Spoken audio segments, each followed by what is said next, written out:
Hey guys, welcome to the Liberal Hive Mind, a channel solely focused on exposing the abundant hypocrisy of the left. This is either two things, folks. Either the most based financial corporate takeover of all time, a man with a mission, a man with a super plan to save the world, or the most elaborate troll of all time, both of which would be acceptable. But of course the first one would be preferred, or what if you think about it, it's both. Elon Musk has Twitter by the proverbial balls. Just like I covered in the previous video, folks, Mr. Parag Agrawal, current CEO at Twitter Incorporated, well, this is how he's feeling right now. He keeps releasing these very well-manicured, well-formulated public messages in relation to what's going on right now with Elon Musk, and is making it seem as if everything's under control, folks, everything's totally normal, but the reality is, the current top brass at Twitter are shaking in their boots. Left-wing ideologues working at Twitter are losing their minds, and left-wing journalists and activists on the platform, well, basically the same thing. A couple days ago, we learned that Elon Musk was supposedly joining the board of directors at Twitter. Well, it turns out Elon Musk actually just rejected that position, and there might be a whole lot more to the story and possibly what's being described as a hostile takeover of the company. Elon Musk currently owns about 9% of the company, but it's possible that Elon might be looking to buy a majority of the company and become essentially the king of Twitter, the de facto king of Twitter, possibly signaling the true redemption of Twitter, the saving of the public square that Twitter represents. And I'm going to continue to pray, no matter how much hopium I might be ingesting, praying for a total Elon Musk Twitter takeover. The implications are clearly, obviously, massive, huge, groundbreaking, possibly world-saving, at least the Western world. So we have got some stuff to talk about, but of course, before we get into any of it, please make sure to leave a like, a comment, subscribe, and with that out of the way, let's roll the tape. Alright folks, so here's the story. Elon Musk turns down seat on Twitter's board, move that will allow him to buy more stock in the company. A day after purchasing a 9.2% passive stake in Twitter, Tesla CEO and SpaceX founder Elon Musk has been designated as one of Twitter's board of directors in a deal that would prohibit him from owning more than 14.9% of the media giant's common stock, meaning that if Elon Musk actually agreed to join Twitter's board of directors, he would be limited as to how much of the actual company he can own. We covered that, of course, the other day where Parag Agrawal tweeted, "I'm excited to share that we're appointing at Elon Musk to our board. Through conversations with Elon in recent weeks, it became clear to us that he would bring great value to our board," said Agrawal in a tweet. And so clearly Twitter's play here was to put him on the board so that he doesn't buy more stock, or is limited, can only buy about $1.5 billion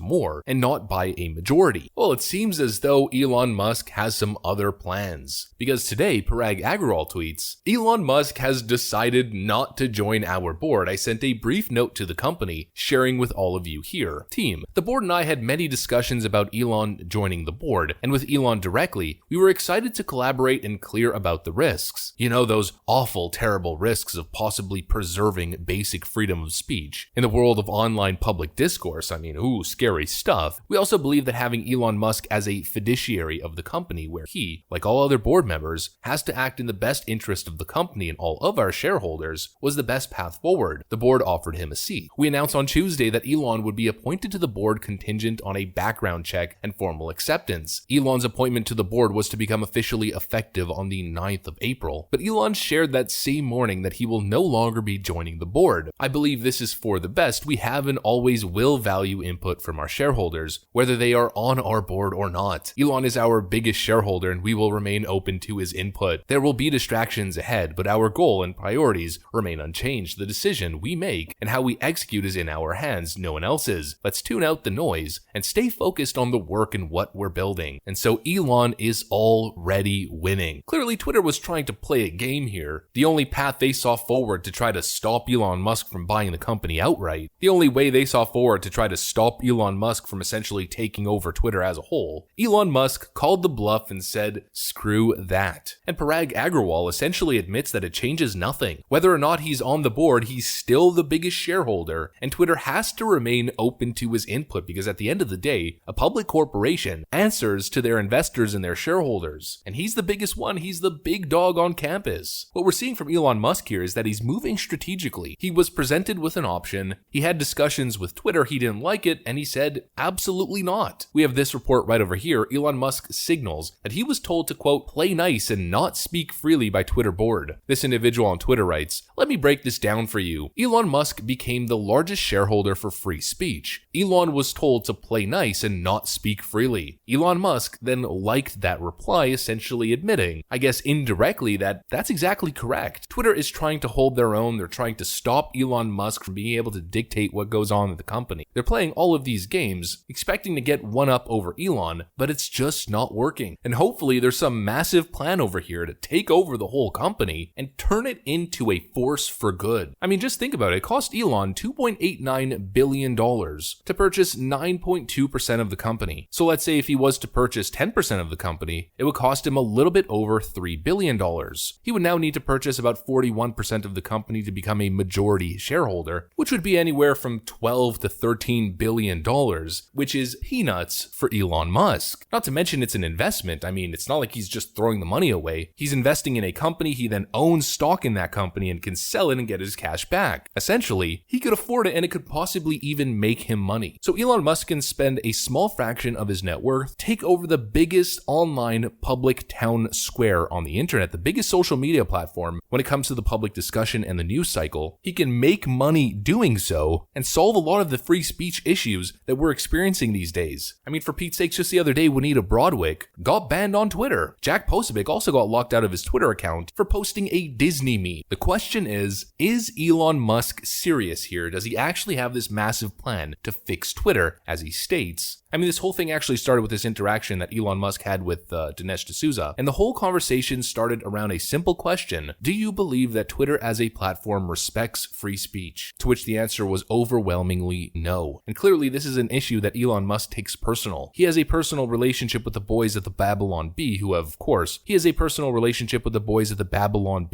once again, another group, been deplatformed by Twitter, and so he might want to do something about it. But on the other hand, he's also trolling, releasing this poll the other day: convert Twitter San Francisco headquarters to a homeless shelter since no one shows up anyway, with 91.4% of the vote saying yes, nearly 2 million votes. Is he trolling? We don't know. Well, we definitely do know. He is trolling, but the question is he just trolling, or does he have some actual plan to fix this free speech crisis we are currently going through? I mean, take a look at this headline right over here. Shocking results. University study reveals Google's Gmail system in 2020 election had anti-conservative bias that got worse as the election approached. We know this to be true. Whether it comes to the Google search algorithm, the YouTube algorithm, and probably one of the biggest offenders, if not the biggest offender, is the Twitter platform. Throughout the 2020 election, not only did Twitter suppress the Hunter Biden story, but every single day, non-stop on the trending tab, it was nothing but anti-Trump bogus, constantly pushing a left-wing narrative, constantly trying to destroy Republicans. And that is absolutely inexcusable, considering Twitter is probably the place where most regular people who aren't really paying attention, who aren't really digging for information, are getting their political insight, and they're casting their ballot based off what they're seeing on Twitter. That's a problem. That has an effect. That's pure corruption. And it seems as though Elon Musk is the only person who can do something about it. Elon Musk can single-handedly save democracy. Maybe that's why left-wing Twitter loons are losing their minds. Take a look at this individual right over here. He/him/his engineering manager at Twitter. The problem with @Elon Musk is that he has demonstrated a pattern of harmful behavior consistently that disproportionately impacts marginalized people. So maybe let's not give him any more power than he already stole. Now, I don't know how you can make a claim like that with absolutely no evidence. This idea that Elon Musk has demonstrated a harmful pattern of behavior that disproportionately impacts marginalized people, I mean, what are you even going on about? These are just left-wing buzzwords. But this individual continues: for the first time,